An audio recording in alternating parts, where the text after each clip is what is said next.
To be honest, I've never heard of him. But then a ton of people were telling me he's got, huge amounts of money that he wants to invest in Twitter deal.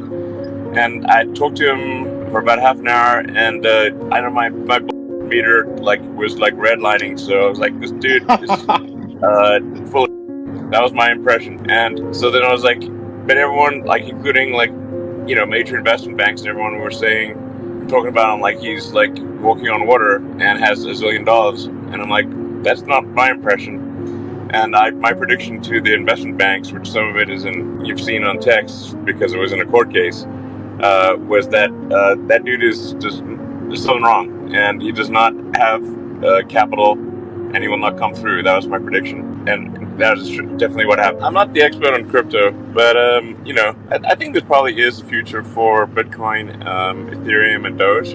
I can't really speak to the others, but if you've got one of those three in a cold wallet, not in an exchange, I don't know, my guess is it works out well. Maybe some of the others too, but I don't know about the others. Tell us about SBF. So again, I'm speculating here. I mean, I've spent time with him. I've met him a bunch of times, and I have to say, I did not see this coming.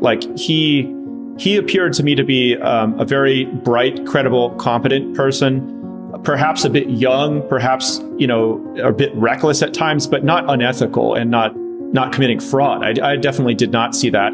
If I look back to see, were there any warning signs that I should have thought twice about it? One of the things I noticed was that in 2021, Coinbase had a good year. We did $7 billion in revenue, $4 billion of positive EBITDA. We became public as a company. At that time, FTX did about $1 billion in revenue. And I knew how much money we had for our venture budget and just different investments we wanted to make. And I knew their revenue. And I had to scratch my head a bunch of times. And I was like, where is this guy getting all this liquidity? Because he was buying 9% of Robinhood. He was putting $1 billion into this. He was donating to all these politicians.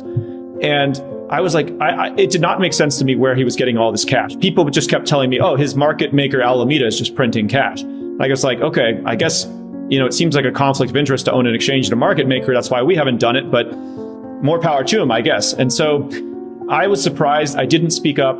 I can't explain the psychology of it at this point, whether he's a pathological liar or if he's started off good and somehow under the pressure of this whole thing went bad. But the minute you can go watch the interviews, he's lying to people about why he's bailing out Voyager and BlockFi and he knew at that time that they were not solvent. Alameda was not solvent. And so that's where he crossed a major line in my book. I mean, story after story here about, SBF was going to create this $1 billion philanthropy to, save the world, improve humanity's long-term prospects, number 2 donor to the entire Democratic Party, and on and on and on. And quite frankly, what this shows is, you want to know what effective altruism means? It means that you steal other people's money while bragging about saving the world while taking a big chunk for yourself.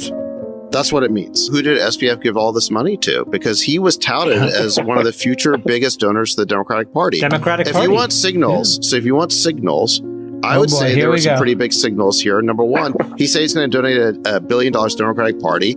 And he kept touting this effective altruism, whatever, the saving the world stuff. Now, why do you need to do that unless you're reputation laundering and trying to buy political protection?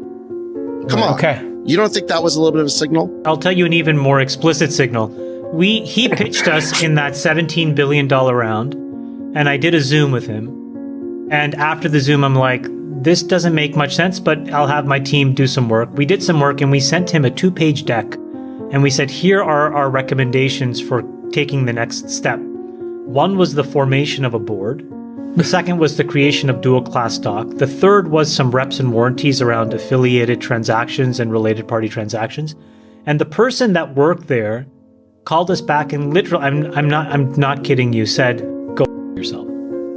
Was quote unquote the response to us. We're like, okay. So that was the easy decision, but message received.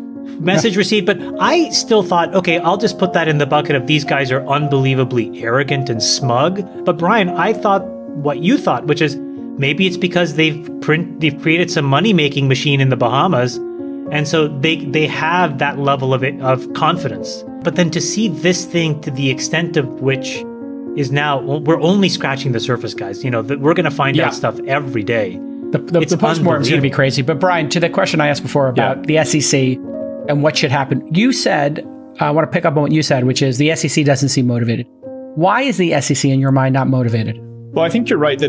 I hope that they use this as a moment to come together and help, local companies in the U.S. being built here to end up in a better place. And I do believe, David, I think said it's right. It is a political issue at this point. There's going to be a major impetus to get the clarity here in the U.S. and hopefully to help build the companies here in the U.S. that are going to serve the rest of the world and in every major financial hub. So we're committed to building that together with all the regulators around the world.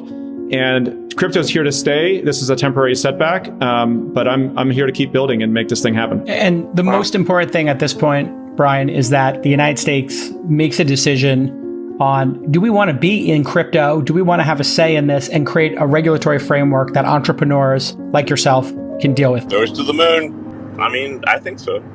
So, don't bet the farm on Doge, but, I'm working hard on the Doge front.